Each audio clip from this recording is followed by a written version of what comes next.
Hey everybody, welcome to the MMA podcast. I'm Karyn Bryant coming to you from Abu Dhabi, Fight Island, baby.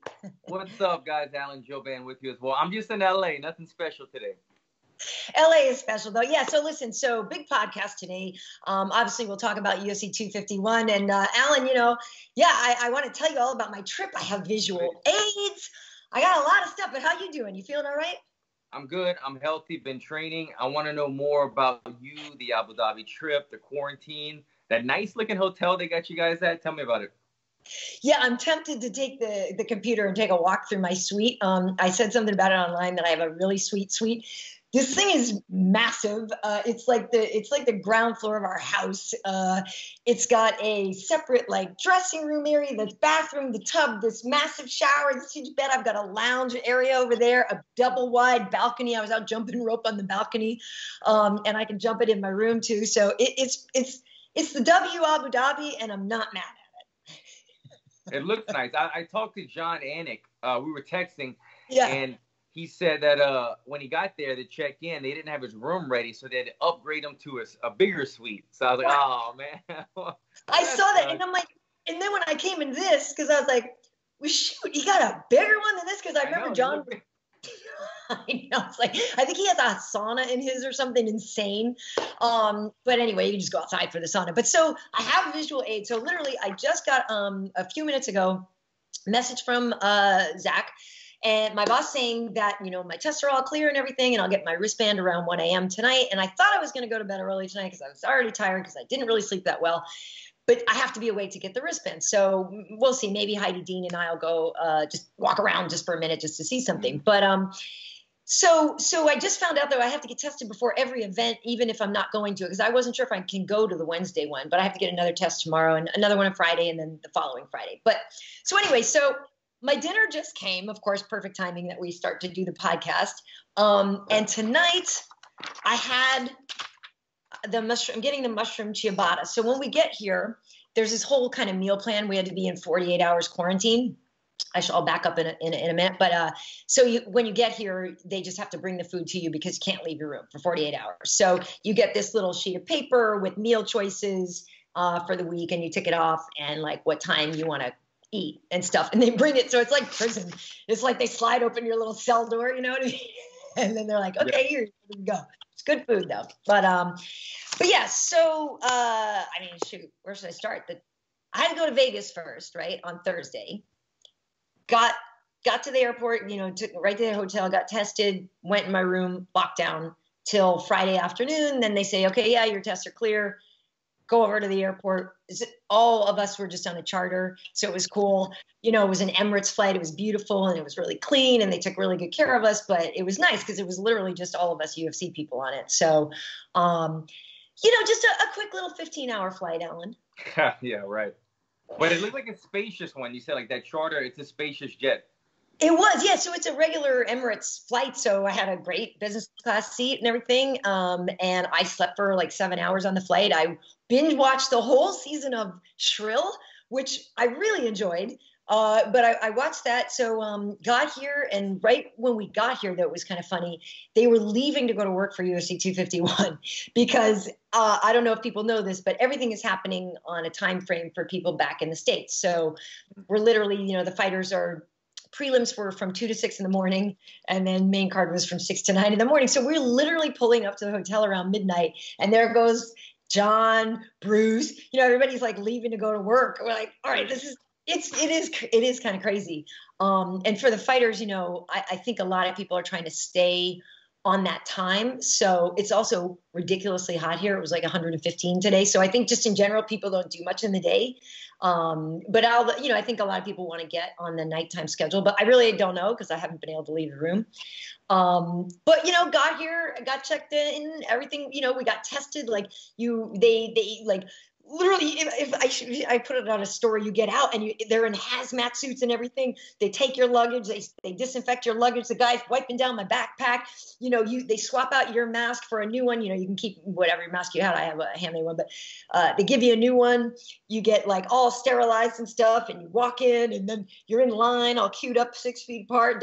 I like what they're doing though, because it sounds like the UFC has a bit of a blueprint for the other sports, because I know the travel was a lot for you, probably going to Vegas, quarantining there, and then doing the same thing once you got to Abu Dhabi.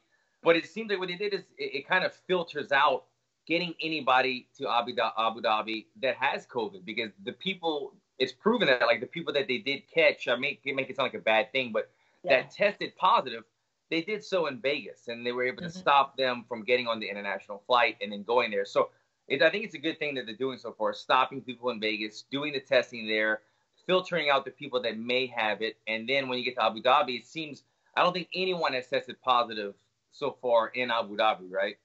I don't think so. Not good. I don't think so. They've even secured a separate floor in case that does happen, where people will go in case it does.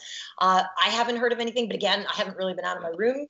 But the only thing that I heard, the closest thing I heard was that Davison Figueiredo almost didn't get to come for his fight, and he's going to be cutting it really close because of his testing positive. And then they were like, maybe it was a mistake because he already had it. That's a whole other story. But yeah, ideally you would think that since everybody here is cleared, that it shouldn't be an issue. You know what I mean? They still do say masks are mandatory everywhere you're going and these things, but they're like, my view shows there's a little area over there that has some stores that I'll be able to go to. I have no idea what's on the other side, but I guess that's where the beach is, because I haven't seen the beach yet. And I don't know if you have to wear all of it out there. I think they want you to wear masks all the time and stuff. So that helps, lends me to my first visual aid, Alan. When we got here, we got this handy dandy guide, which, I'd also gotten emailed to me, but it's really cool and has all the Fight Island info.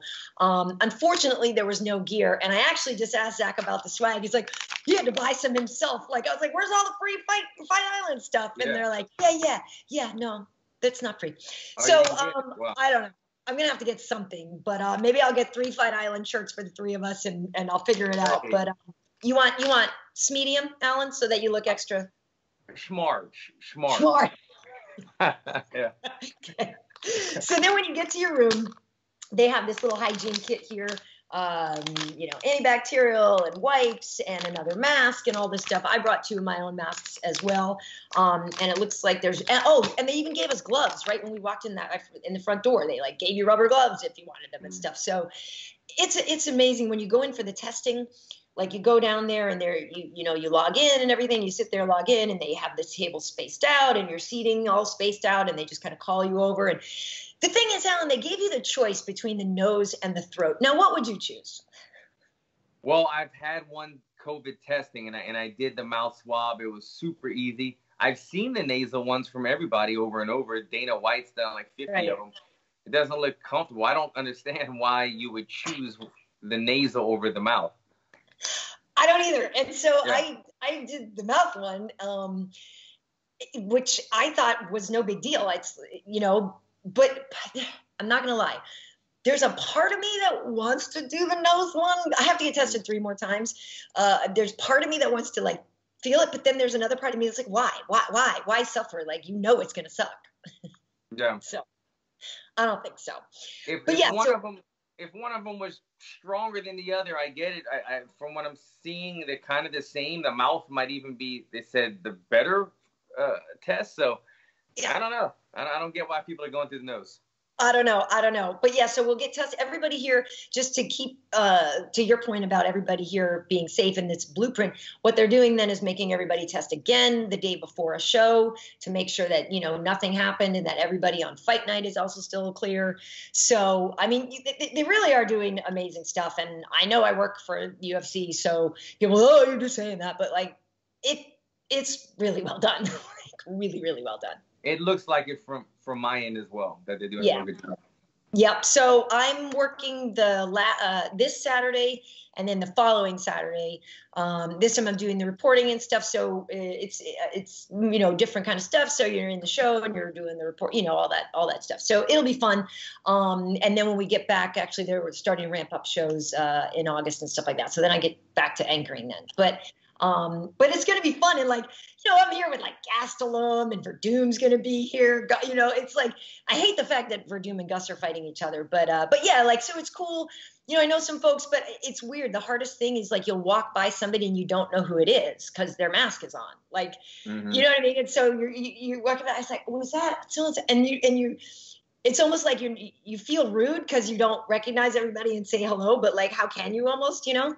Yeah. So whatever. I mean, you know, people know who I am. I put it that way, but a lot of you guys look the same. But Alan, what was your thought? We have an and still situation. You and I on the last week's show both said we thought, well, no, I said I thought Kamaru was going to win. I think you picked Jorge, didn't you? No. Okay.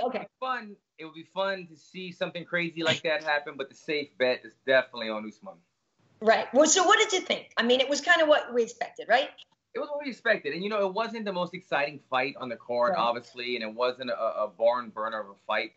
But all in all, when you put everything into factor, when you think about the short notice, Jorge flying out on short notice, not being in camp. Yes, he was training, but doing everything on a short notice for a big title fight in Abu Dhabi, having to pass the test. Like, you have to be satisfied. If I'm Dana White, I have to think, look, it wasn't the most exciting fight, but he got the job done. It got the pay-per-view buys. It was trending, like they said, more than a Conor McGregor fight. Everyone was watching. Everyone was talking about it. And it did what it had to do. It wasn't the fight of the night, but it went 5 rounds, and it was semi-competitive in certain areas of the fight. So all in all, I would be happy with it. It wasn't a barn burner. I wanted to see a little bit more, but how much could you really expect for Masvidal to go for those big bursts over and over the course of a 25-minute fight? We saw it early in the first round for about the first minute until he got taken down. And then after that, you started seeing him kind of conserve energy, kind of rest on the cage, where Usman was kind of holding him on the cage. And he would have bursts now and then. But look, when the 10-second bell clapped, Masvidal was still trying to finish a fight. And that's really all you could ask for a guy taking it on short notice and bringing that traction that he has. I mean, Masvidal came and he really amped up this fight card more so than the original fight with Gilbert.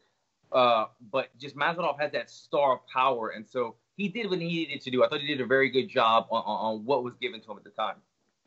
Yeah, I agree. You know, it was kind of funny, you know, well, the fact that he brought the bad mother effer belt too. So we were like, ooh, is that on the line? You know, but it's not, obviously. Right. But it did sort of make it, you know, feel even more like an extra hyped up title fight. I love Masvidal. I think he's awesome. Like, he's got so much swagger. You know, it's hard not to like that guy, I think, personally.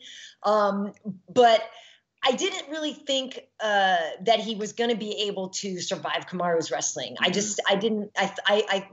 mean, we all know, right? Kamaru's a machine. If he can do that to Tyron Woodley, he can probably do that to anybody. So that was what I thought. And we both said that he was going to not exchange on the feet because that would be stupid. And we saw that, like, Masvidal tagged him a lot, and a lot of people gave Masvidal the first round. I didn't, but did you? I can't remember. You know, it was one of those rounds. The first round was the only really competitive round that you might have given it to Masvidal, but I can't remember if it was one that I gave him or if it was one where I left there thinking, that was close. And, you know, the tough part is Masvidal was landing on the feet, but Usman still secured the takedown in the first round. I think he secured 2 of them possibly. The thing that impressed me, though, was even though Usman would get a takedown, Masvidal always got back to his feet. When he was on the cage, even when he was in the middle of the octagon, he found a way to get back to his feet. And so that made me think, you know what, if Masvidal was on a full camp, the fight may have gone a little bit differently. And I'm not promoting it. I'm not saying these guys need to fight again right now or anything like that, or that taking anything away from the champion. I thought Usman fought a very smart, solid fight. But to take it on such short notice against such a big, strong, dominant wrestler, and to be able to not have him hold you down and to kind of do better. If we compared it, Karyn, to the Tyron Woodley fight, Woodley is the much more credentialed wrestler than Masvidal, you'd have to say. He's got a background in wrestling, wrestled in college, much stronger, lower base type of build that you would think he would have more success against somebody like Usman. But in my opinion, Masvidal had much more success in the wrestling areas and the scramble areas, getting back to his feet than Woodley had. So you take that into factor that Masvidal is not even a pure wrestler, but he had such good anti-wrestling defense against Usman, and did so on short notice that maybe there would be a tweak in some of those scrambles. If we saw a second fight, maybe he'd be able to throw some bigger bursts for longer with the output on the striking if he had a full camp. But Usman is going to be very tough to beat in those areas. When he gets you against the cage, he's going to be the predominantly bigger, stronger guy who is an expert in that area, in that pummeling and clinching and beating you up, foot stomping, shoulder bumping, and then eventually getting the underhooks and taking you down. It's going to be tough to beat him. Kobe so far has been the one guy that did not allow his back to be on the cage for the entire 25 minutes, which made it a slugfest right there. And we saw what happened in that fight. Right. But Colby and Kamaru's striking is a lot more on par than Masvidal and either of those two guys, right? Masvidal would I think a fight with Colby would have been very similar. You know, Masvidal and Colby have been going back and forth too. I think it's kind of a similar fight. Yeah. Neither guy wants to exchange with Masvidal.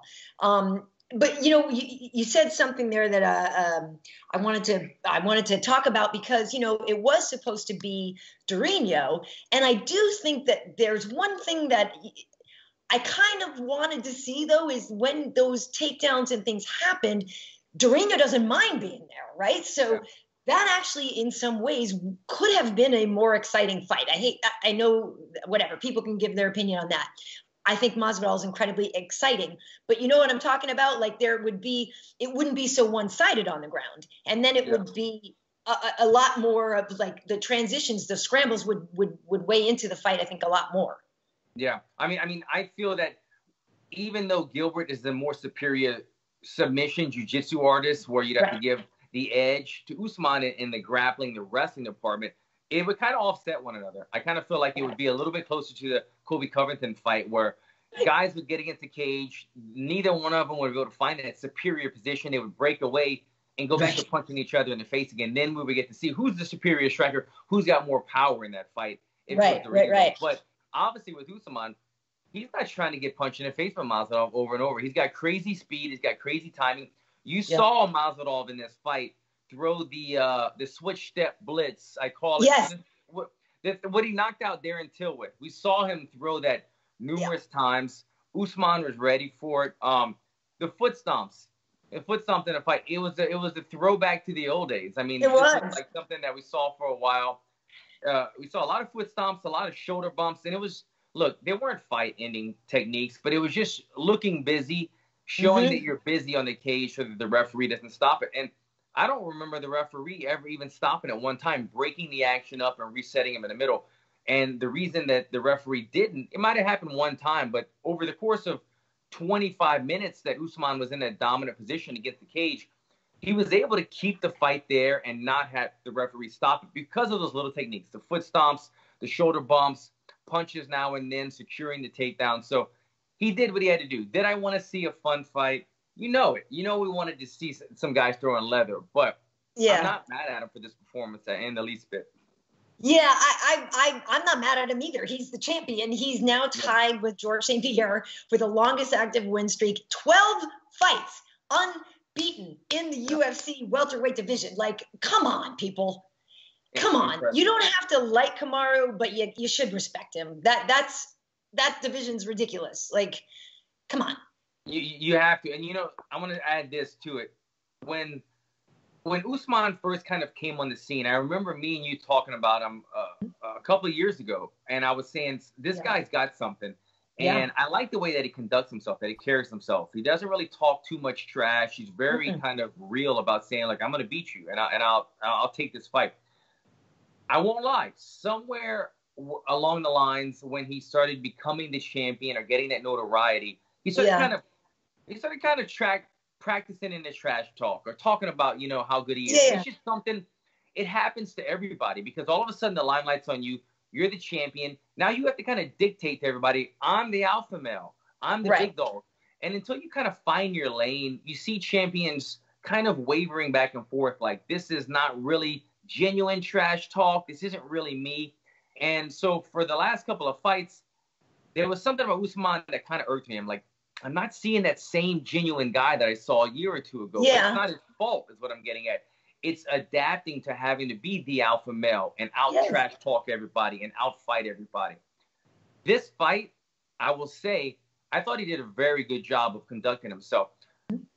Going into a title fight against one of your ex-teammates or former teammates is a tough situation. I thought he handled it well. They were both very respectful. Getting a last-minute replacement. He noted that, look, everybody's giving emphasis on Masvidal right now, but I'm the guy that had to accept this fight. I'm the guy that had to put everything at risk and in jeopardy and not bitch and moan about it, which he did not. You can see a lot of guys say, no, I want more money. I'm not taking this fight. Right. It was nothing. He took it. The show carried on. He did what he had to do. And then finally, the post-fight interview I thought was very, very classy, Usman. He gave big respects to Masvidal. He said, look, this guy is dangerous. He's tough. He did better than I expected. There wasn't a lot of trash talk. There wasn't a lot of puffing my chest saying, okay, I want GSP right now because I'm the best. I'm going to beat other records. He was very real about it. And so I just want to applaud him. He conducted himself like a champion. He got the job done. And I think he's a good champion for the welterweight division. As a fellow welterweight, I applaud him for the way he's been conducting himself lately.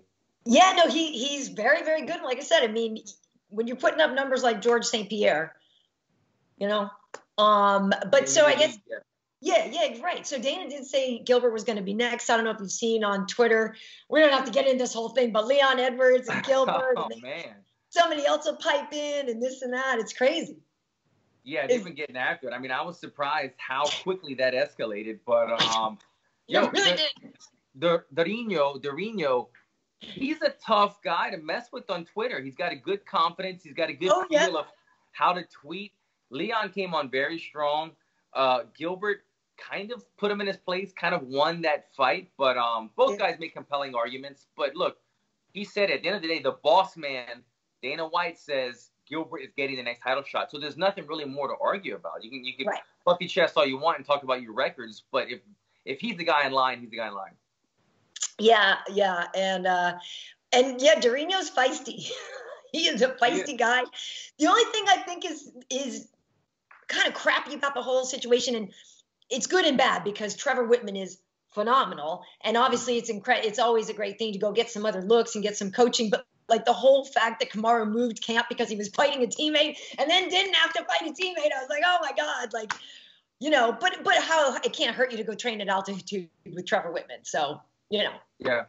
Awesome. I feel like that could have helped him. He was only at altitude for a short while, but being at altitude for a short while and working on body shots all the time with Justin Gaethje. Totally. I feel like when he got in those clinch areas with Masvidal, and Masvidal was throwing knees and they were exchanging body shots, it had to give Usman a lot of confidence, knowing, look, I just did 3-4 weeks at altitude with me and Justin Gaethje trying to see who could knock each other out with the liver shot for 4 weeks. So now that I'm in this, and I hate to say the word entanglement right now, but now that he's in this entanglement against the cage with Masvidal, he's got, look, I've been doing this with Justin for 4 weeks. I'm comfortable here. And I think it showed in the fight. He was more dominant in that cage control. Yeah, well, so, and still in the main event, we had and still in the co-main event, I gotta watch it again, and I did actually. They had a replay the next day, and so I watched it again, but then that's when they called me to go down for testing because I was like, all right, I really need to pay more attention this time and like focus on Volkanovski because I did think Max won. Who did you think? Yeah, well, I'll just be short real quick. I thought Max won as well. Yeah. Okay. So I thought Max won. I thought he pulled it off, and I thought because I thought he won. I think the first 3 rounds, right? So I think that's how I had it, or whatever. But so I wanted to watch it again though, and just to see, like, to really focus in on Volkanovski, which I did catch some of it, but literally, like, when that fight started, I got called to go down and do my second test, so of course I had to go. But what I did see, I thought Max won. What? Huh? I'm trying to be respectful of Mr. Volkanovski because he's freaking good, but I thought Max won. That's just a personal opinion. Has nothing. It doesn't matter. It doesn't. I mean, he's the champion. I thought Max won. Well, I think that was the overwhelming consensus that everyone, really, fighters, media, Dana White, thought that Max won. Here's my take on it. Okay, this was a pretty clear-cut fight in terms of the way that you have to look at it from the outside. And this is what I mean by that. So, Max convincingly won the first 2 rounds in my eyes. Convincingly. Those were no question in my eyes. Oh, yeah, not at all. Not at all. Right. Yeah. Round three, Alexander had a much better round, right? We went from not dominant, I don't want to say dominant, but a convincing win from Max in round 1 and 2. Round 3 comes along, Alexander makes some good adjustments. Yeah. He's adjusting. Now he's starting to surmount some offense, but it's still back and forth. But more offense now for Alexander. And then even though Max beat him up a little bit in that round, landed some heavy shots is what I mean, Alexander finished that round kind of strong. He finished the round pushing forward. So then what happens, and I look at everything through the judge's eyes, is I remember when this round was over, round 3 was over, I stood up and I go, that was a closer round. Yeah. The first round was definitely Max because I'm scoring it round by round. Yeah. But that fight, Alexander kind of came back. He had a little bit of momentum shift. Right. But was it enough to win the round? And in my eyes, my gut instinct told me no, it wasn't. It was a much better round, and he leveled the playing field. But Max still won that round. You have to just score it round for round, not in comparison to what happened in the previous 2 rounds. And so because of that, I go in my heart, I think Max won. But I think the judges gave that to Alexander because of the momentum shift. And that's just the way fighting is. So that 3rd round, I kind of put off in a distance to go, okay, this is a round I'm going to have to come back to. I'm not sure. Definitely 1 and 2 for Max. 3 and 4 in my eyes, not as convincingly as Max's 1 and 2, but I definitely gave 4 and 5 to Alexander. So at the end of the day, 1 and 2 to Max, 4 and 5 to Alexander. Where did the judges score round 3? And that's where all the confusion came in my eyes. It was all about round 3. I tweeted out there, I said, look, I could see that this is before the decision. I said, I could see this. You have to realize this could be a split decision here because it all comes down to round 3. And I wouldn't be surprised if that momentum shift in 3 sways the judges. So I'm just letting people know I said that. Right. And then Max lost. And I was kind of like, I said that just to prepare people, but I didn't really think it was going to happen. So I really felt for Max. I thought he did win the fight. Alexander is a great fighter, and I've got nothing but respect for him. And I want to apologize to our fans and to Max. On the last podcast, I feel like I didn't even give Max a chance because I thought Alexander could beat him so convincingly in my eyes. Max didn't think so in the first fight, but I thought Alexander looked phenomenal in the first fight against Max. And then Max coming off of a Zoom camp against a very well-prepared Alexander, I said, what's there going to change? What's going to happen? What adjustment can happen? Max Holloway is such a fighter's fighter. He makes adjustments on the fly. He went in there and adjusted right away in the first and second round. He was in the fight. He wasn't getting leg kicked as much. He was in and out with the head movement. Max looks phenomenal. He got robbed, but I just want to say it wasn't a highway robbery when you break it down as I did. It really just came down to the 3rd round, and you have to think in judges' eyes when rounds dramatically change, that plays a big factor on how they scored. I don't think that Alexander did enough to win the round, but he definitely did enough to make judges think, oh, something's different in this round, and that's why we got the scoring that we got. And you also could have to, there's a lot of things at play, right? Sometimes you really got to beat the champion to be the champion. Even though they claim it doesn't really, obviously we're looking at action and we're looking at this and we're scoring points, but I do think there is that thing in the person's head, like this guy, you really got to stick it to him. You know what I mean? You really need to convince me that you're beating him. And I thought Max very convincingly, like you did for the first 2 rounds, thought he won. And so I thought Max won the 3rd round as well, because I do remember sitting here, and now granted, Alan, we landed, right? So we flew for 15 hours. Like I said, we got to the hotel at midnight, and I just stayed up because of course I have to watch the fights, and I was awake enough because I'd slept on the plane and the time shift. So I'm 11 hours ahead of you right now. So like the whole thing was kind of wonky, and I was like, well, whatever, I'm up now. And I just went to bed right after the main event. But that is something to consider, the whole idea of you have to really beat the champion. And I think part of it, too, is that we just don't know Alexander as well yet. Mm-hmm. We love Maxi Baby. Yes. We love Maxi Baby. Yes. We may soon love Alexander Volkanovski as much. we just don't have that investment with him yet, you know, but he's a badass. Like the whole time I'm like, this dude is a freaking tank. And you know, all the stories about him being the rugby player and how big and swole he was and all that stuff. So that made me think when Cejudo gets on there and like starts talking crap that he can beat Volkanovski, I'm like, dude, pump the brakes. Because he's a truck. Is he a tank or a truck, KB? I don't know. You just called him a tank. He's a tank. And there is going to be so much to like about him. And there's so many great fights. I love what he said. He said after the fight, he said he's a champion chasing the contenders. And I was like, that's badass. So he's definitely a champion and he does deserve respect. I think he's a great fighter. We just don't know him yet. And I think that has a lot to do with why so many people were swayed toward Max.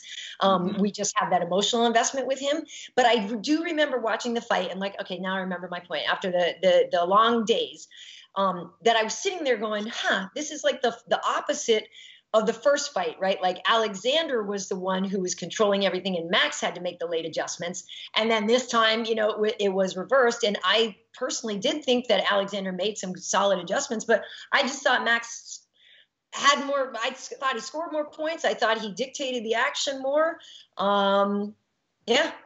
Well, I was going to say something similar. Again, Max won the fight in both of our eyes. So I'm not trying to flip that in any way, but like you're saying, we have such an investment with Max because we know him so well and his personality and his style and that he's never really out of a fight. And we don't know that yet about Alexander. But if you were to flip this fight around and it would have been Alexander winning the first 2 rounds very dominantly. And then all of a sudden you see Max in the 3rd round making a comeback and showing heart and then winning the last 2 rounds. We might have been like, you know what? Max won that fight, man. He got beat up in the first 2, but he showed that heart that Max has.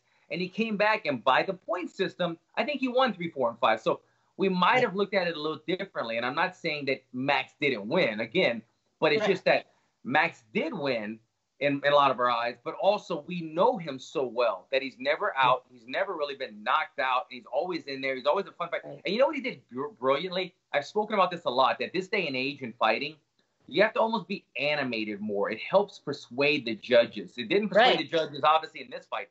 But Max was brilliant in this fight. Alexander would kick him, and he would move his leg and go. Or Alexander would land a punch, and he would be like.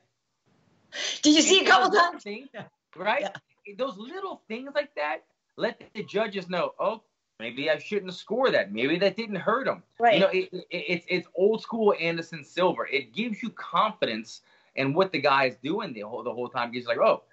Whatever it did, it sure didn't affect his confidence. And so if he's confident, it's still neck and neck. So I thought Max is always, we know Max is the guy that does this. Yes. But I thought he added more animation to this fight that kind of helped him with his confidence throughout those tough rounds. Yeah. And the hair helped too, with the front, it billowing in the wind. I can't get over the hair. I don't know. I kind of miss the clean cut Max. Yeah, with the part and the whole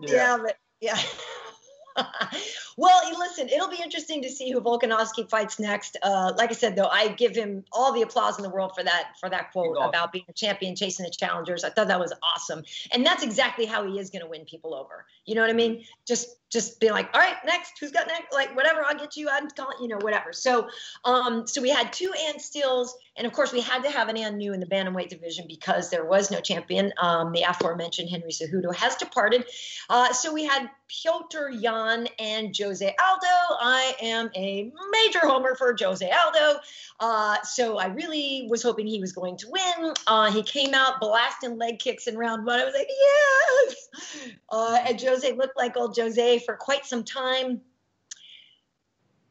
Till he didn't. Jan came on strong. The longer it went, the worse it got for Jose. I do remember thinking to myself, he looked so jacked. I mean, it's a lighter weight, but so muscular that I was like, oh, is that going to be a problem? But Jan is just a powerhouse guy. He's just, we talked about it before. Like, he's also just one of these solid little nonstop, to be a completely, to play into stereotypes, right? He's got that very unshakable Russian mindset, right? Of like, just keep going, just keep going. He never seemed really overly flummoxed by what was going on, right? He seemed like he was having a hard time initially and trying to get the timing and everything, but you never saw him be like, what the hell? Like he always, to me, seemed like a guy that could keep his composure, and you knew that the later it went, he was going to figure things out. I mean, sometimes I think like that you just can't help. You know, your age is your age, but your fight age is really your fight age. And like these young guns, man, they're just ready, and they're just really good. I agree. That was my takeaway from it as well. Thought Jose Aldo looked phenomenal. I thought he looked great at that weight class. He said he had a pretty easy weight cut, considering that he's going lower in weight. I thought Jan looked phenomenal as well. You have two guys with sharp boxing. I mean, you watch the tightness in their boxing. Their hands are up. They're slipping punches. They're digging the body one another. We're seeing. I love Aldo body shots are the best. It's amazing. Once you start like adding in body shots in MMA, it's a whole nother world. It's just so tough because you have to be willing to get punched in the face to get a body shot in, because you have to be in boxing range with little gloves. There's not a lot of protection with like big gloves. So it's very tough to get that, because you're going from the normal 6-foot distance in MMA to about a 3-foot distance to land a body shot. So both men were saying, look, I'm willing to sit here and outbox you and take a shot to the face, try to land the lever shot. It was beautiful to watch. Both guys had real tight boxing. But it just seemed to be a little bit of the younger, fresher fighter was able to outlast the older vet, even though both men looked very competitive and sharp throughout the fight. I will say, going into that last round, you could see on Jose Aldo's face, his breathing, his demeanor. He was almost broken. He was a bit broken. And Jose Aldo would never give up, but you could see he went to the stool before that last round, and he was hurting. Jan had just hurt him. The corner was really trying to revive him, give him some water, talk to him, but you could just see he was a little bit glassy-eyed. He was very tired and still a little bit hurt from the previous round. And when he went out there, Jan was a shark in the water. He smelled blood right away, jumped on Jose Aldo, attacked him, dropped him to the ground, which brings up this next conversation. When should the fight have been stopped? I don't know, about 300 head punches before it was? Much earlier. It should have been stopped earlier. Look, I am an advocate on letting fighters fight. I'm also an advocate on saving fighters at the wrong time. So that might seem like I'm confusing. So let me be very clear about it. This is what I mean by it. When a fighter gets punched one time and they fall down and they get caught and they're trying to climb out of this hole to clear the 15 seconds of fogginess, allow that fighter to get to his feet, to shake out the cobwebs and to get back into the fight. We've seen this hundreds of times in UFC. A guy gets clipped, gets back up, continues fighting. This happened 3 or 4 times on this card that fighters got clipped, got back up, kept on fighting. I mean, we just talked about Alexander, who got dropped 2 or 3 times by Max Holloway and still went on to win the fight, wrong or not. He had that opportunity. That is when you allow a fighter to come out of it. When a fighter is beaten and broken and exhausted and not showing signs of trying to climb out of the hole, you must save this fighter.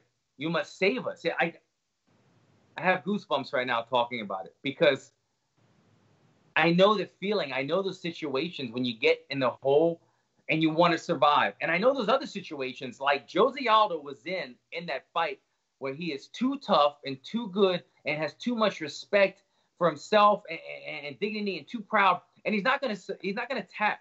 He's not going to submit. He's not going to throw the white flag. You have to save him. And he was needing to be saved, and the referee let him take, like you said, about 100 to 300, I don't even know, ground and pound shots that were unnecessary. So the referees need to be a little bit more detailed in realizing this one thing to get caught by one punch and you're trying to get to your feet. And it's another thing for a fighter to be beaten and broken, a la Anthony Smith, a la same thing right here with Aldo. Those fights need to be stopped sooner. The crowd doesn't like it. Dana White doesn't like it. None of us like it. It's one thing to say, like, I don't want this fight to end because it's exciting. But when somebody somebody is done, they're done, and we need to stop those fights. Yeah, it was. Hold on, I just realized I have to turn my power thing on. Hold on. I forget here, you have to like turn the little switch on by the outlet to get the power to the outlet. Like I plugged my computer in. I'm like, oh, cool, it's plugged in. No, it's not. So now it is. But yeah, it's Jose Aldo, and I 100% agree with you. And I know what you're talking about. There's a difference between the times when a fighter, you need to let him fight his way out of it, and the other times when you need to save him from more destruction. And I think that also comes into play with the referee being really in tune with who he's reffing, and like the conversations that you do or don't have backstage sometimes. You know what I mean? Like you get a feeling for these people, but I almost said something bad. It's Aldo, right? Okay, so we know who he is and we know he's amazing, but come on, dude, at the end of the day, like you saw, like you said, he's not going to tap ever. So like, well, I mean, not ever, but you know what I mean? He's not going to tap the strikes. So help a brother out. He was face down in full defensive mode. There was no scrambling. There was no trying to clear the cobwebs. It was just, right. I'm trying not to die. I'm trying not to get. I'm really done here. Yeah, and your point before about the shot, like that was when he was on the ground and it was weird. That was really weird, right? The ref was right there, and then Jan's landing stuff, and they were kind of talking, and then he landed that one big one, and you saw Aldo like wince like crazy, and then you weren't sure if he just lost his wind, or then they start saying maybe Wonder Boy like writes in, oh, I think he broke his rib and stuff like that, but you know what happened, right? And I was like, oh no, and I did think if it was a rib, I was nervous because of those body shots. You know what I mean? Like you said, they're both just standing in front of each other the whole time, which was badass. But like, I really also, sometimes I was like, anybody gonna circle? No? Okay. All right. Okay. you brought up a great example as well, Karyn, in that very same fight, a little bit different, but that body shot, ending of the second round, maybe, Jan lands a hard body shot, ground and pound on Aldo. Aldo is wincing in pain from the pain of the body shot, trying to let the pain clear so he can recover. He's defensive, and Jan is unloading on him. That's a perfect opportunity. Let the fighter fight his way out. He's trying to get through this 15-second liver shot pain or whatever it may be. Totally different from after 3 or 4 rounds of big damage, guy being hurt, exhausted, not fighting back. So 2 different situations. The referee handled the first one correctly, but let him fight his way out. The second one, I don't like to see. None of us, fighters don't need to take that excess damage when the fight should be done. What I am looking forward to seeing, though, is the stare down between Jan and Aljamain Sterling. Like, that's going to be a funky fight, right? That's going to be a funky fight. You got a little powerhouse against a lanky guy who's just so creative and fluid. Like, I'm actually really looking forward to that fight. Yeah, that'll be a good one. And I like the fact that there was no ifs, ands, or buts about it. They asked him, who do you want? Who's deserving? It's Aldo. I mean, it's Aljamain Sterling. Right. Rightfully so. I'm glad to see him getting his title shot.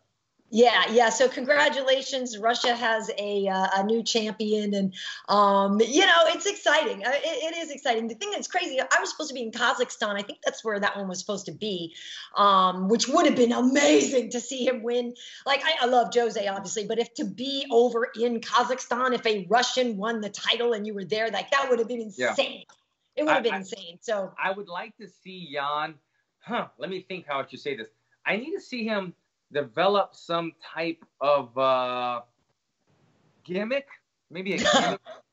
It's going to be tough. It's going to be tough for him to get, he's already a smaller weight class, right? And so smaller weight classes don't demand big pay-per-view buys, and they're never going to be really the highest on a card if there's any other bigger weight classes. The heavier the weight, they always get the top billing. Mm-hmm. Being a bantamweight champion who doesn't speak English, who has a very, and I say this respectfully, we just know, Russian personalities are usually very just kind of mellow, monotone, kind of like I'm forgetting the greatest heavyweight. I'm forgetting the greatest heavyweight from Pride. It's Russian. Can you help me? Wait, what's it? No, don't. Fedor. You're talking about Fedor. Okay, I'm like, wait, I'm going way back. I know that. Yeah, I know that was completely out of nowhere. But what I'm getting at is Fedor had that very mellow thing, but we still fell in love with him somehow. I think it was just because he was so good for so long. I don't want to make Petr Yan wait 15 fights before we fall in love with him because he's so good, but it's very tough when every time he speaks, you need a translator. And then everything that comes out of his mouth is very just monotone. So, yeah, I'm hoping as a champion now that he has a belt, maybe the PR team with the UFC starts pumping some videos out, showing some of his personal life, figuring out a way for us to get to know him more. Because right now, he's this badass fighter. We don't know anything about him, like in terms of personality, like all this stuff. And we need to know stuff in order to jump on that train with him. Yeah, but to your point, though, Alan, I mean, Khabib was like that, too, in the beginning, right? And then his personality became send me location. And that was fucking badass. Excuse my French. You know what I mean? It was like, if you're going to be Russian, be like that. And it's just like. Unintentional comedy. It was like unintentional comedy with Khabib. Right. And so you just said it. There's a way. Look, we fell in love with Khabib. We fell in love with Fedor. Yes. We need to fall in love with Yan if he's going to stay the champion. So we just got to find that thing in him. Because right now, the interview comes and I'm like, crap. Now we got to do a Zoom translator, like over Zoom. Like that is it's like the worst TV ever trying to translate something over Zoom or whatever. So he needs to watch some old Rocky movies, get the Ivan Drago going, get the something. Every stereotype out there, Alan. Why doesn't he walk in drinking vodka? Like apologies in advance, folks, for being goofy here. All right, but it is cool. New champions are always exciting. It just always brings energy to the division. So, and in Bantams, there's some good Bantams right now too. So that's kind of fun. But Alan, fight of the night went to the ladies, deservedly so. Rose Namajunas avenging her loss to former champion Jessica Andrade. Both of these women, former champions, obviously. Rose very clearly to me, rounds 1 and 2. Obviously, Jessica Andrade got round 3.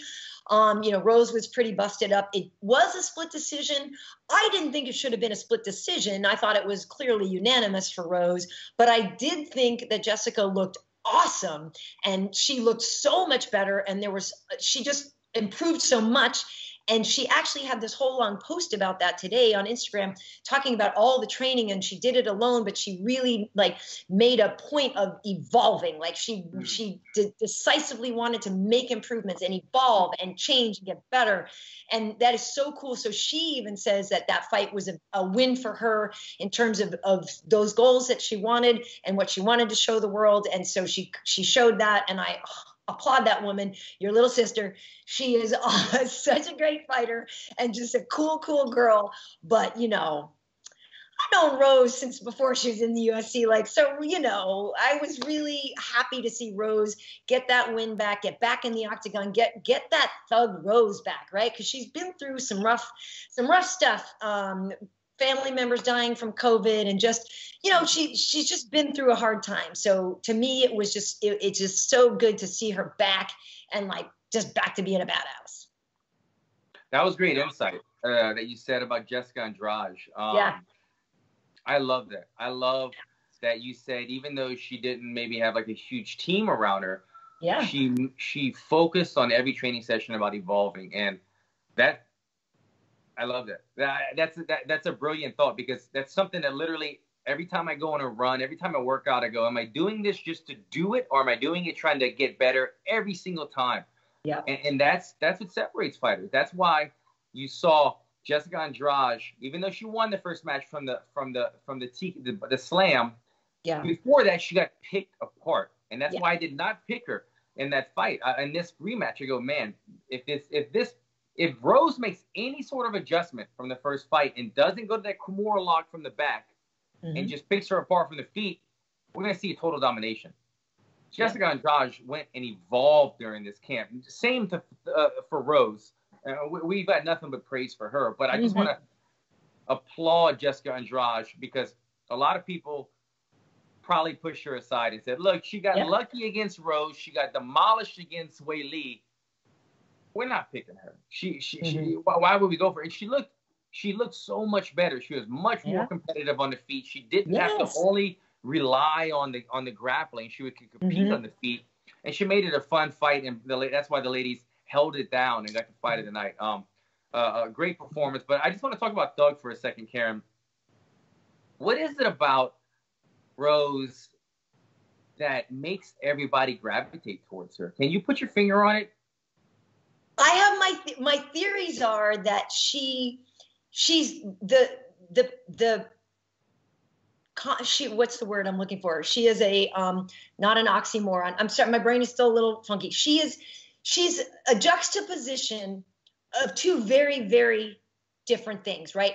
This sweet-faced, wonderful, petite woman, piano player, loves her dogs, just a sweet family girl, and the thug, right? And so it's the woman at a stare down when somebody's up in her face getting crazy who just sits there and recites the Lord's Prayer, right? I think there's a lot about Rose. People want to protect her. I feel like people have a very maternal or whatever like feeling toward her because she's been so honest about her struggles. Yeah. And because she's been so candid, she's shown her vulnerabilities. Yeah. She's let us into her world. We care for her and you care about her. And it's a tough thing to do, to put yourself out there like that. And we know that some people will really stomp all over you if you are willing to show vulnerability. But that endeared Rose to us. And the fact that then that is a woman that we already want to protect and we love so much. And then she comes out and she doesn't need our help to protect herself. Like, what? Like, come on. Come on. You said it. You said it. I've been trying to figure it out. Why do I like her so much? Why does everybody like her? Why does Nate Diaz like her? She's brave enough to expose herself, to show how vulnerable she could be. And yet, she comes out there and she's a gangster in the cage. She's the toughest little firecracker inside of there. But she's got this sweet face and she doesn't really talk trash. She gets on the mic and she's so honest and transparent. Yeah. It's amazing. But it's hard not to always root for her. There's something about her that draws people to her, and we love her for it. And you saw it. I mean, her eye was nearly shut in that fight. She would bust it up. She stays in the fight. She does what she has to do, and she's so gracious afterward. I'm such a fan of Thug Rose. Love her. It'll be interesting to see what's next for Thug Rose. Is she looking to go and try to get that gold around her waist again? Is she the next one in line for Weili? I would love to see this matchup or what's next for her. I think so. I think she should be next. Yeah, I think she should be next. And, you know, Weili, Zhang Weili did congratulate her, on Instagram and all this. And so there's a lot of respect there. That straw division is fire. Yeah. But Alan, I want to circle back to one thing that you said when you're on your runs and you think about evolving. Did you see Dan Hooker's post? I did. Dan Hooker said, I'm a guy who, being a brawler, being a guy who's willing to scrap and throw down has gotten me this far.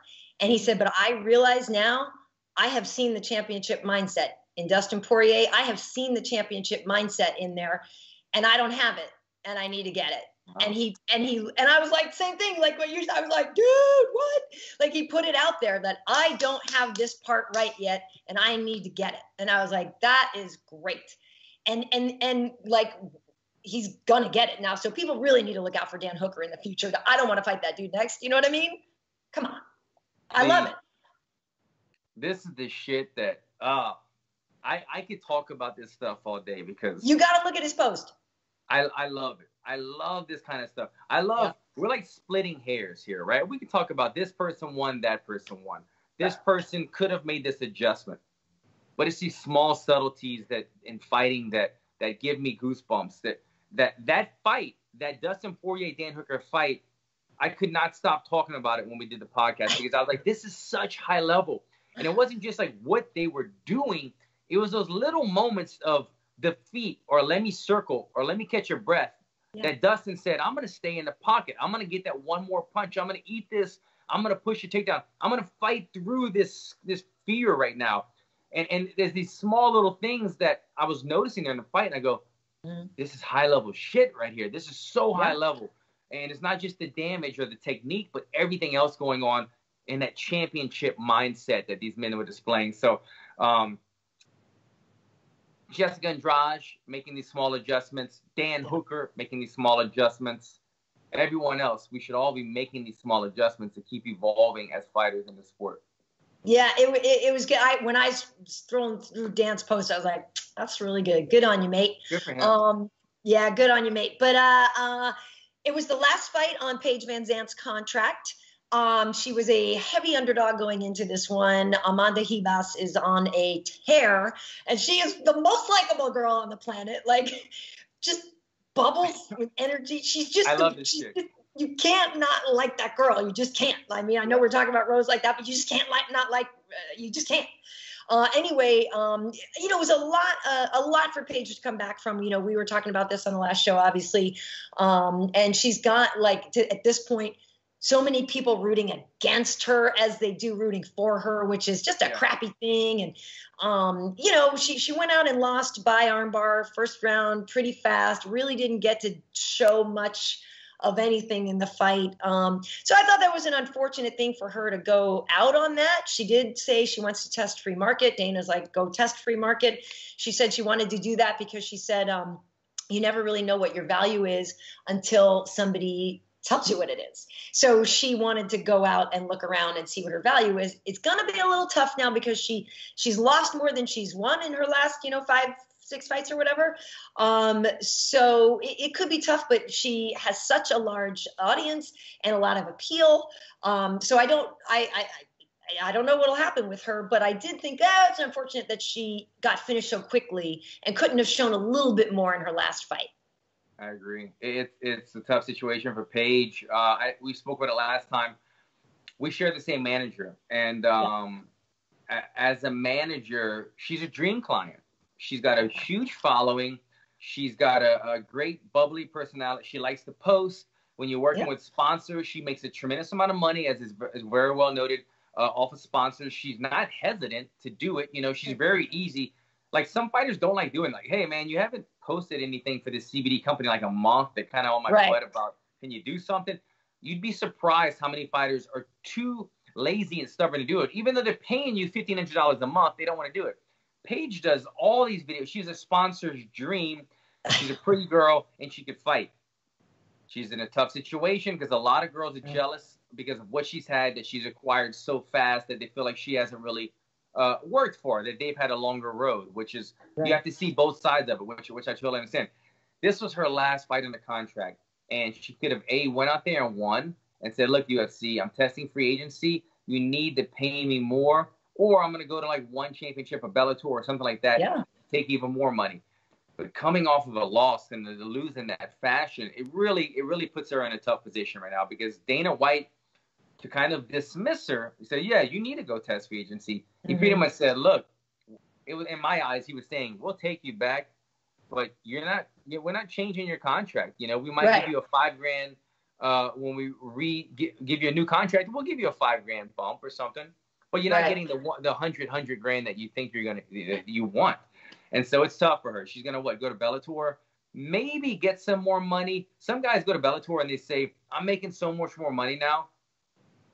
I don't always believe that, because Bellator does not fight as frequently. The one thing I hear is that Bellator, I got paid better, but they're fighting maybe twice a year, and they're not even back yet during quarantine. And it's uncertain times right now, where the UFC is the one machine that is pumping fights out. So I know she's frustrated. I feel bad for Paige. It was a tough loss, but that is that. I want to get to Amanda. This chick, I mean, how can you? I'm in love. Oh, I don't say. I was just going to say, I know you're married, but I know you're in love. Because how could you not be in love? Do not soundbite that, okay? I'm not in love. I am a fan. This chick is so bubbly and cute and fun and genuine. Like we just talked about with Rose. People that let their guard down and show what's really inside of them, if you're kind of quiet like Rose, or you're bubbly and nonstop talking like a man. Either way, you let the world see who you are. And it's so likable. She's so funny. I text my manager when I started seeing the interviews. I didn't know who she was. And I go, man, looks like a tough fight for Paige. But, man, this chick, she's very likable, too. And he's like, I know, she's got that Brazilian bubbly personality. Like, it's tough not to like her. And what's interesting as well is I find this a lot, that Paige has such a big following. but sometimes she goes against equally likable fighters, and they kind of steal some of her thunder. Do you remember when Paige Van Zandt? I fought on this card. Paige Van Zandt fought Michelle Waterson. Oh, that's a tough call. Michelle wasn't really a huge star yet, but Paige did a little dance-off at weigh-ins, and not knowing that Michelle could kick it, could rock it, Michelle kind of outdanced Paige, and we were like, oh, shit. Next thing you know, Michelle's the star. And same thing kind of happening in this fight. Paige was the bigger name. Amanda was kind of the heavy favorite, though, but the fighter's fighter. But we didn't know who she was. I didn't, at least, as a personality, as a fighter. She took a huge momentum chunk out of Paige Van Zandt's book right here with the dominant win and then the personality on top of it. So it was the stock of Amanda rose greatly. Not only did she perform, but again, like we're saying, this is the biggest card of the year that everybody was watching, and she had a performance like that and an interview showing her personality after. The sky's the limit for her. Yeah, and she can fight in 2 weight classes. You know, she's really a straw, but she can fight as a flyweight. She is just adorable. I remember, I'm pretty sure I worked her very first fight, and in the UFC, and Alex Davis, her manager, was like, he told me about her. He's like, you're going to love her. She's got the most infectious personality. Like, she's just the best girl in the world. And I was like, okay, cool. You know, you hear managers say that all the time. I met her. I was like, oh my God. Like, in like 2 seconds, I was like, will you please just be my little friend? Like, you're so, even Angela Hill tweeted something out, like, whatever drug, like, they should bottle what Amanda Ribas has and just sell that stuff, because she's just pure joy. Like, that's what I see when I see her. That's just a woman just living her dream, just pure joy. And she's undefeated in the UFC. Like, she's just great. She's just great. And you're 100% right about it being a tough spot for Paige, because to go up against somebody just as likable, just as cute, and all this stuff is hard, you know. Not that Paige is going in there for a beauty contest either, but, you know, if you think you have that advantage, or if that's something that you usually have to sway the crowd your way a little bit more, and you don't have that, and especially coming off a layoff, to go against somebody who, is starting to build a little following here, and you know, has a whole entire country behind her too. That was tough. So I'm actually really excited, though, for Amanda Ribas, and I can't wait to see her just keep going. But she was so cute. She's like, give me a big name. And when you see her say that, you were like, okay, who do you want? Adorable. When she was on Embedded, she was like fanning out over Jessica Andrade when she first met Jessica. Like this is a woman who she could be competing against or something, but yet she's just showing like her innocence. It was infectious. She's real fun. She really is. Now, Alan, so that was a successful main card, but there was a standout for you, right? Wasn't there something on the prelims that got you excited? You know what? As excited as I just said I was about Amanda, I was equally excited about another fighter on the card. I don't even remember how to say his name. Can you help me, please? I think it's Jiri Prochazka. I think he's Polish. I think it's Prochazka. Yeah. This guy, look, when he just to remind our audience, he knocked out Volkanovski. Okay. Yeah. So that's not an easy task. He's never been knocked out. A very dangerous striker who I believe is ranked, like, he was in the top 10. I think he was ranked 9 or 8.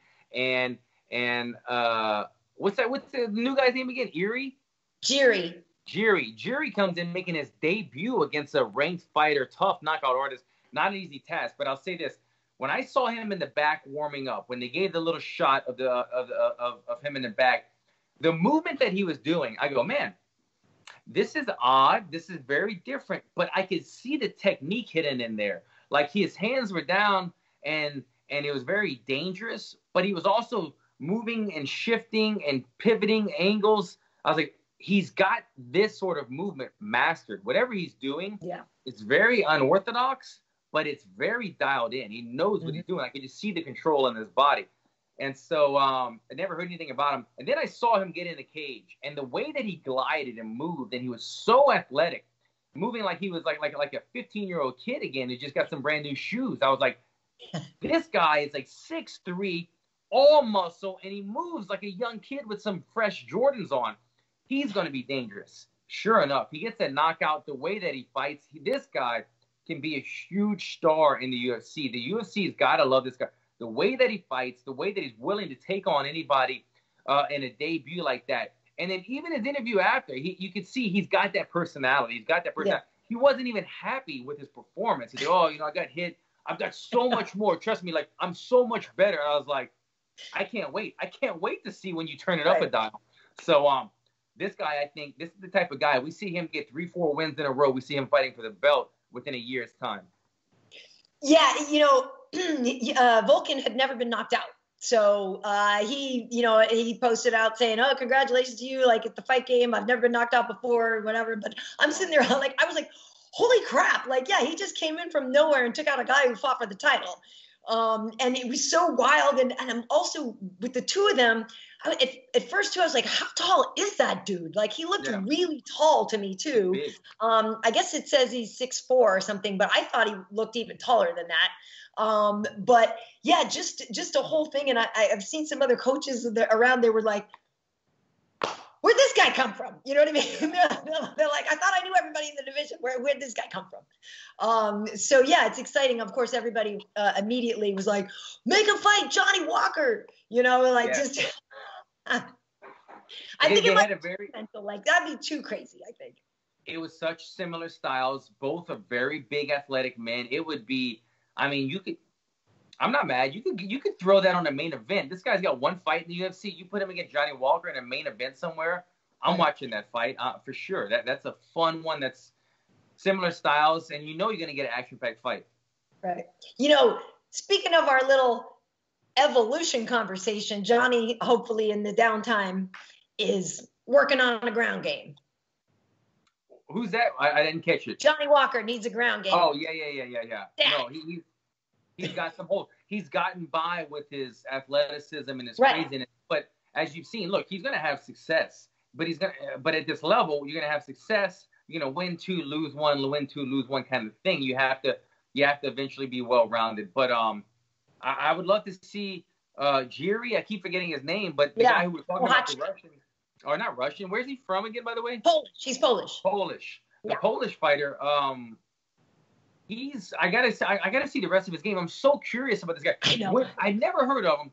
When they showed his stats, he was 26 victories, 25 finishes, 25 knockouts out of 26 fights, or it might have been. It was something staggering. I've never heard of a number like that in my life, a 99% finishing ratio, and you saw it in that fight. So along the journey, he had to have fought wrestlers and other people and still been able to finish. He does have some losses, but when he wins, he knocks you out. And so you're always going to love watching that type of fighter.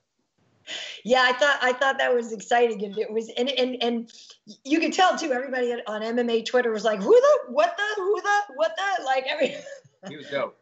Yeah, well, and yeah, like it'll be fun to see him, and that division always needs new blood. So yeah, it's kind of cool. But so day after tomorrow, today's Monday, right? Calvin Kattar versus Dan Ige is going down here. So that's the UFC Fight Island 1. Then on Saturday, the main event is Benavidez versus Figueiredo, which we were just talking about, was in jeopardy for a little while. But it looks like it's going to be okay. What's nuts about that is I was in the airport in Vegas, and we had heard some things about that being the case. Mm-hmm. And I don't want to name names, but somebody from the broadcast team was speaking with somebody who was also fighting on the card, who also is in that division, who had gotten a call about, so I'm talking about Pantoja, getting a call to maybe fight because he was going to already be on the card. So that was already in motion before we left Vegas. So 15 hours later, and Joe was on my flight. Megan's already here, and Joe's on my flight, and I saw him, and I was like, "Hey, Joe," and I was like, "Uh-oh," like I didn't know if he knew, like I didn't. I was just like, not, because nothing's confirmed. You don't know, you don't know. And I'm trying to bum him out before a 15-hour flight if he didn't know. You know what I mean? I don't want to be that guy. So it does sound like it was a false positive for Figueiredo because he'd already had COVID in April or something. And so I guess they tested him 2 more times. Everybody has to get tested, before he can get on the planes and all. So apparently they tested him 2 more times and he's going to be able to come here. It's going to be pretty close because I think he's going to have to cut his weight in his room or something because it's a mandatory 48-hour quarantine here. Like you can't just get off the plane and go fight. Like you can't. And he's got to make weight. He's got to make weight this time. I mean, come on. Right. Well, the Walid Ismail, his manager, and people know, if you believe him, he gets creative sometimes. But he claims that this time Figueiredo is already like 10 pounds less than he was for the prior fight week. Well, that sounds phenomenal. 10 pounds less than he was at this point. I mean, yeah. So if that's true. Right. If that's true, but is it because of the Rona? No, I'm kidding. I don't know. But you know, when I saw, so I just want to backtrack one little bit.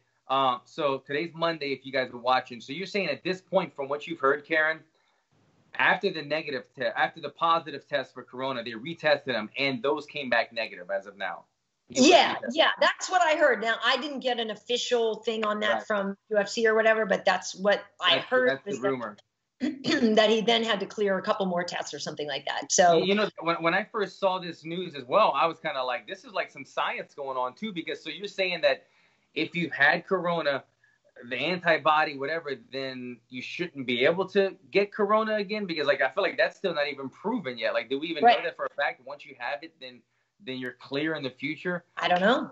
Yeah, right. Because if he did have Corona and he had it twice, then that kind of debunks that theory. So I was like waiting to find out what's the deal with these tests. I want to know the answer so that I can know these answers to these questions. But hopefully he is clear. Hopefully that is the case, that once you have Corona and you pass it healthy, clearly, then you won't get it again, or you have a less of a chance to get it again. But this fight needs to happen, obviously, to make something happen in his division. But also, he needs to make weight. You said it. I mean, he's behind on schedule somewhat because of the testing, and he's got to fly there and be quarantined and still make weight. But if his manager's claiming that he's 10 pounds or even any pounds under what he was last time, I think he missed weight last time by like 5 pounds.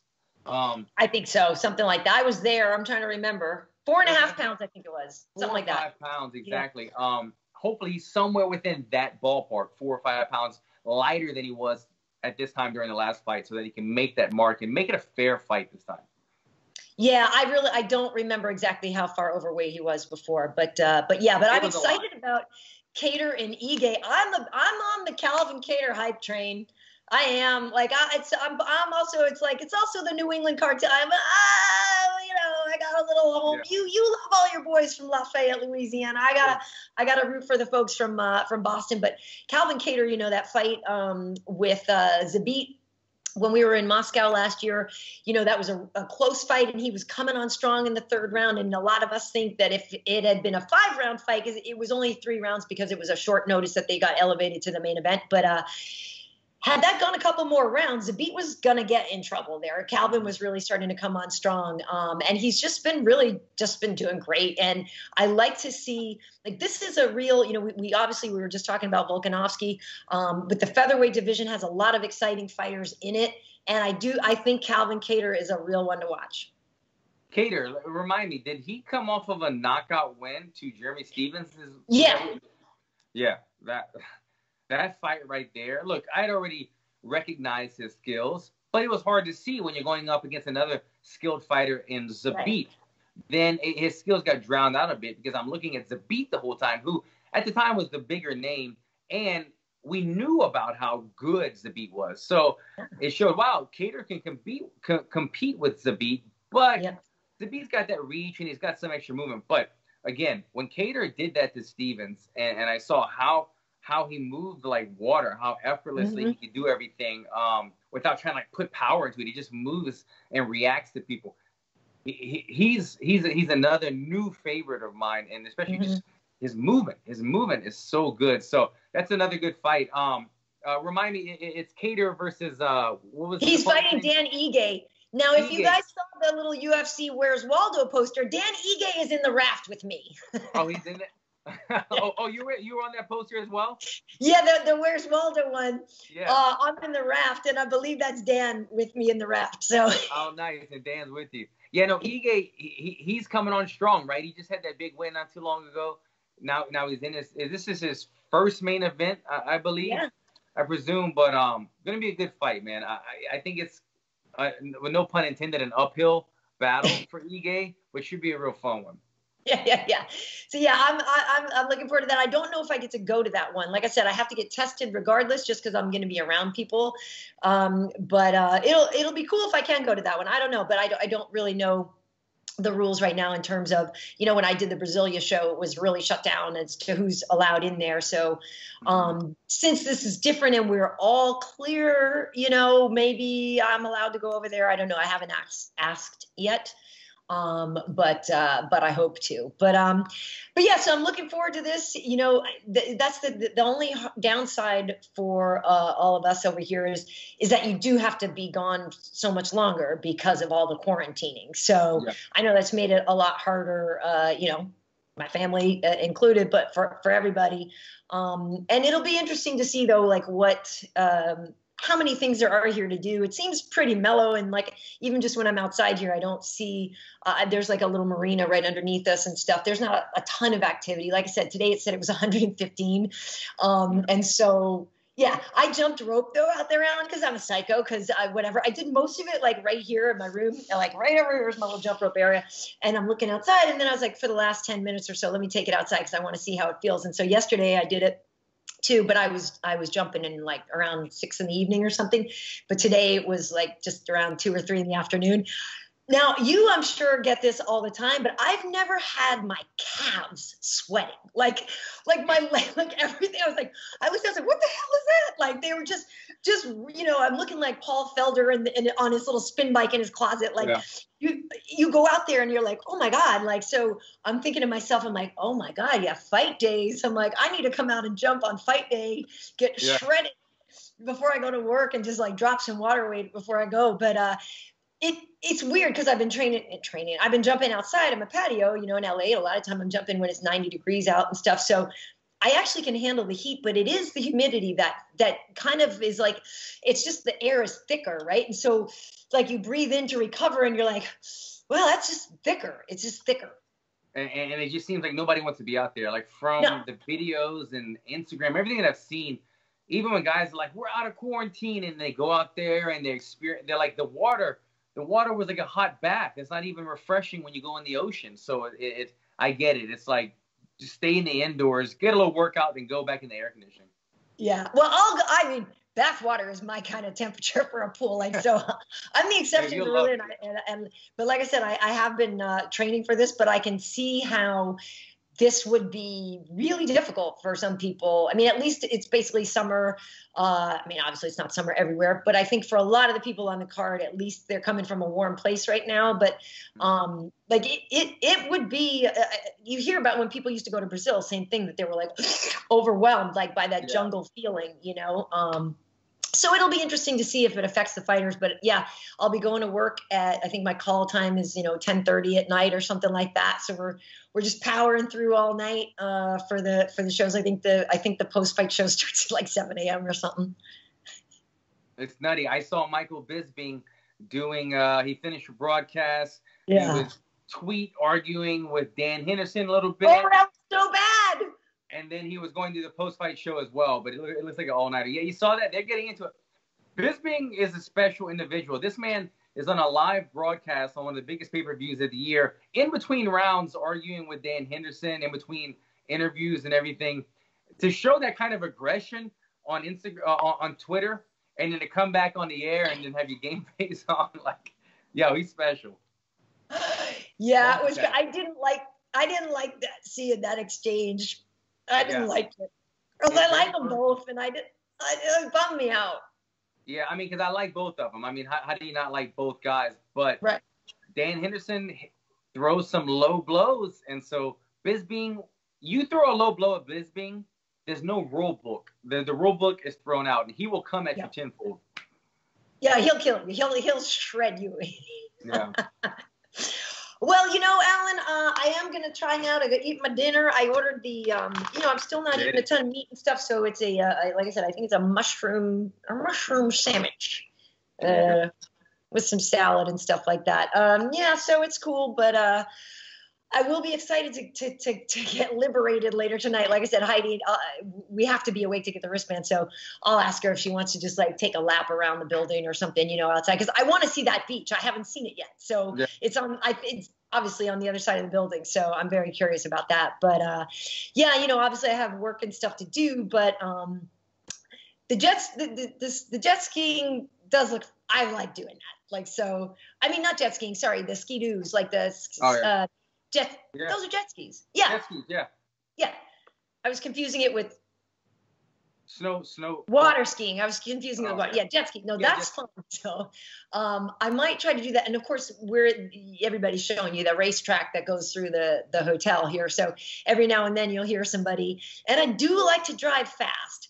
So I don't know. I might want to do that, but you have to put on the whole racing suit and the whole bit, and like it's 1,000 degrees, and then the thought of the helmet and the thing and 1,000 degrees, like that would be the one deterrent for me. I don't know if I feel like, I don't know. We'll see.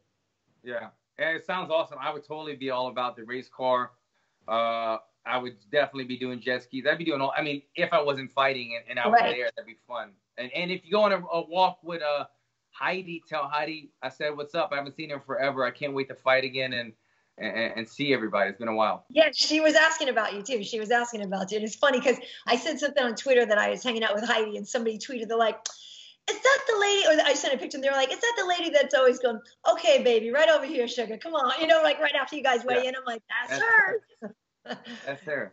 Yeah, she's awesome. All right, well, cool. Well, I will, now that I'm going to be allowed out of my room, my Instagram stories are probably going to get more interesting. So hopefully people can check some of that stuff out at KB Heat on Instagram, Karyn Bryant, everywhere else. Please subscribe on YouTube. Also follow our producer, H.E.A.T. You can follow him on Instagram and on Twitter. So Alan, where can everybody find you? Yeah, follow me as well, guys. At Alan Jouban on all social media. And thank you guys for tuning in. I know Karyn's in Abu Dhabi. I'm in LA. We're still trying to make it happen. They got a bunch of fights coming your way. So as long as we're able to still get a connection and the times work, we'll see. We'll keep pumping them out and giving them to you guys. So I appreciate you watching. Yes. Thank you so much for tuning in, and stay safe, everybody, and wear your mask. Yeah, do so. Thanks, guys.